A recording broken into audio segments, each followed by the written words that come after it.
Miami, AFP. Swiss great Roger Federer has refuted claims by Greece's Stefanos Tsitsipas that the most experienced players on the ATP Tour receive preferential treatment from officials.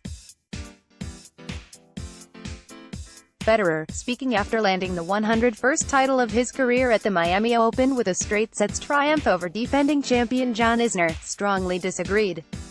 He acknowledged that umpires might interact differently with players they are more familiar with, but said it didn't amount to preferential treatment. It's a tough one, but what I do feel sometimes is that on the outside courts, more than just preferential treatment to the top guys, they are tougher on the rules. Federer told AFP. You do something, bang, warning. It's like there is no messing about.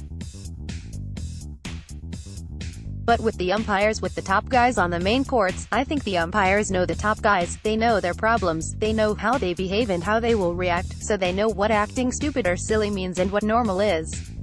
So because we know each other very well, I think it's easier for an umpire to handle a top player who they know over an up-and-coming guy like Tsitsipas or a young guy, and that sometimes gets lost in translation and maybe bad mistakes can happen.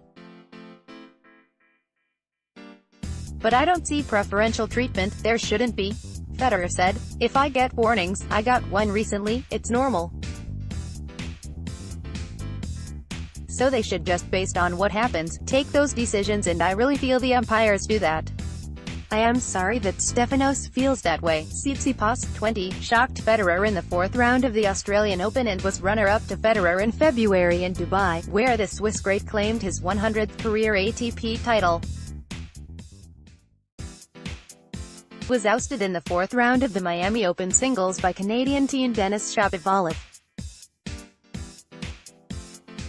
But playing in the doubles final with Wesley Koolhof on Saturday, he accused umpire Gianluca Mascarella of granting privileges to American opponents Bob and Mike Bryan, like you do with Roger and everybody else. Tsitsipas elaborated on Twitter in response to a question from a Twitter follower, saying that despite Federer being his favorite, the 20-time Grand Slam champion, along with the likes of Rafa Nadal and Novak Djokovic, are protected by umpires. I think players that have been doing really well over the years, players that are generally much respected in the tennis world, have privileges when it comes to certain rules and umpire decisions, the world know. 10 wrote, I felt this couple of times when playing these guys and I think it's a bit unfair. Roger Federer is always going to be my favorite player no matter what. I don't want to drag him into this. It's not his fault or intention, it's the umpires that are trying to protect them more than they are supposed to, nothing more than that.